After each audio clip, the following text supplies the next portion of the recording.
Hi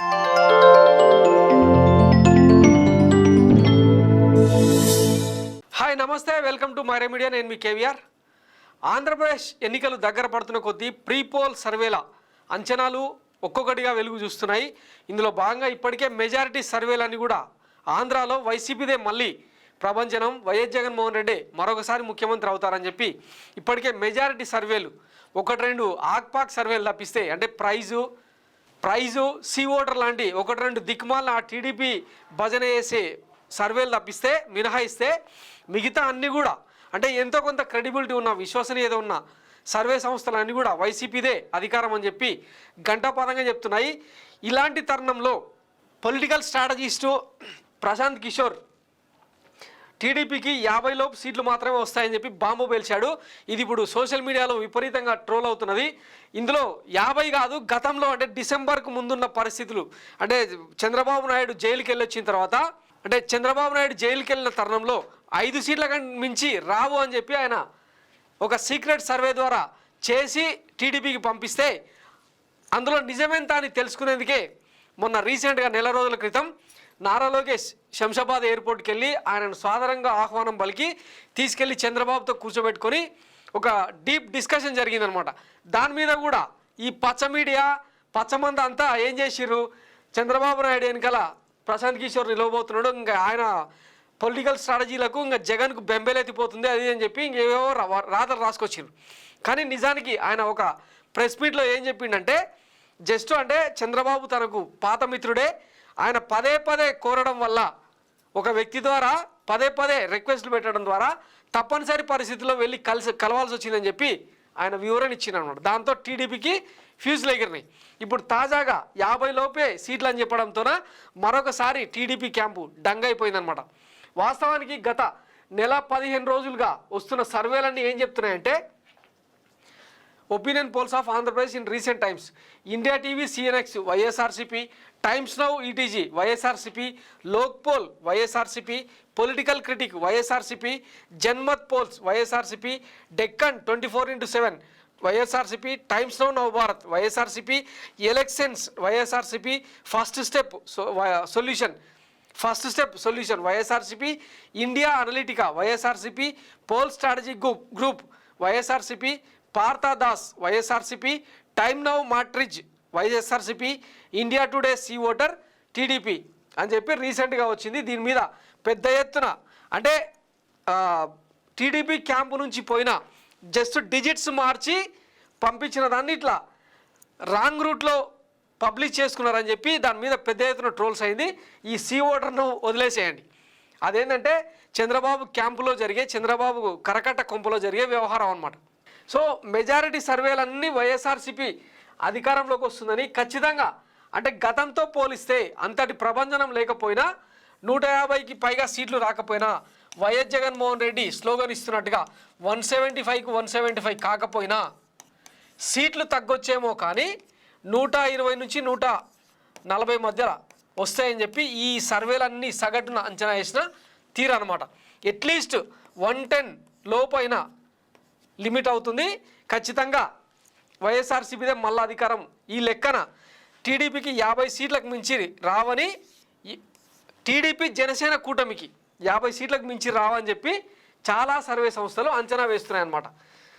అసలు దీనికి కారణాలేంటని మనం విశ్లేషిస్తే, ఇప్పుడు టీడీపీ,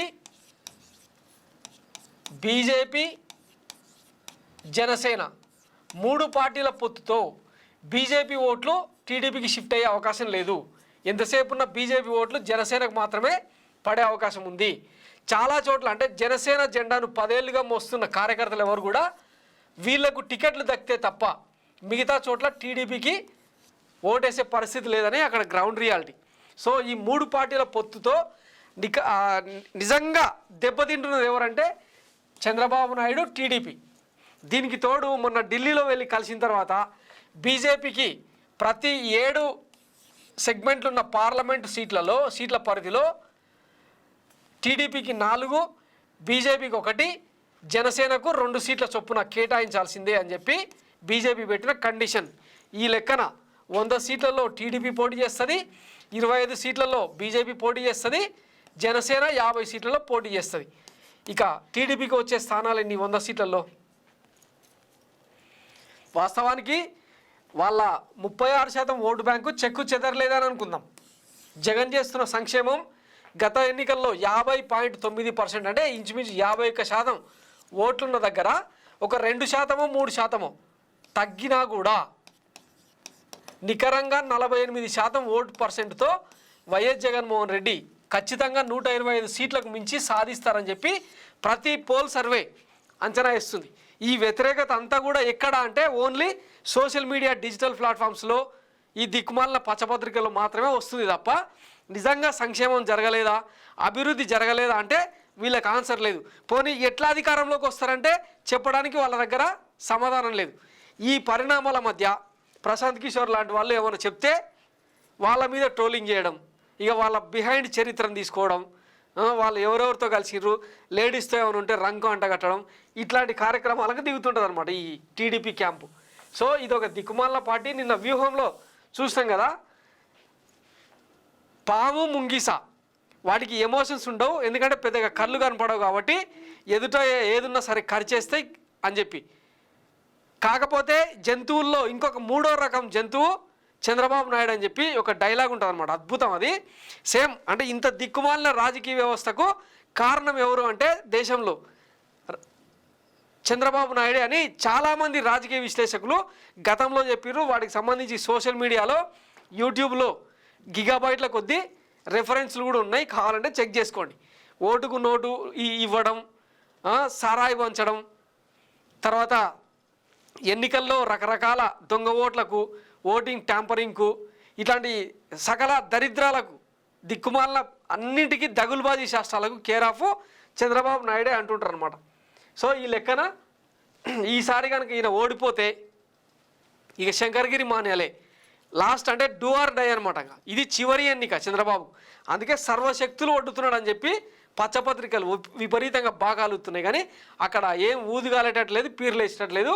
మళ్ళా కూడా వైసీపీది అధికారం అని చెప్పి ప్రశాంత్ కిషోర్ లాంటి వాళ్ళే చెప్తుంటే ఇక మ్యాండేట్ అనేది క్లియర్. వాస్తవానికి వీళ్ళు చెప్తున్న దానికంటే మించిన సీట్లే వస్తాయని చెప్పి గ్రౌండ్ రియాలిటీ. ఎందుకంటే పిల్లలకు పెడుతున్న గోరుముద్ద దగ్గర నుంచి మొదలు పెడితే ఇప్పుడు తీసుకొచ్చిన కొత్త సిలబస్, అమెజాన్తో టైఅప్ అయ్యి వాళ్ళకి ఇస్తున్న శిక్షణ, టీచర్లకు ఇస్తున్న శిక్షణ, వీటితో పాటు వైద్య రంగంలో తీసుకొచ్చిన విప్లవాత్మక మార్పులు, రీజియన్ల వారీగా జగన్ చేస్తున్న అభివృద్ధి పనులు, ఇవన్నీ అంటే జనం కోణంలో ఉన్నాయి. కానీ నిన్నటికి నిన్న తెలంగాణ అసెంబ్లీలో చూసినాం కదా, కృష్ణా జలాలని తీసుకుపోవడానికి పోతిరెడ్డిపాడు పొక్కను ఏ సైజులో పెంచిర్రో, రాయలసీమ కరువును శాశ్వతంగా దూరం చేసేలాగా తీసుకుంటున్న చర్యలన్నీ కూడా స్థానిక ప్రజల్లో ఉన్నాయి. కాబట్టి ఇక ఇంతకు మించిన మ్యాండేటే రావచ్చు.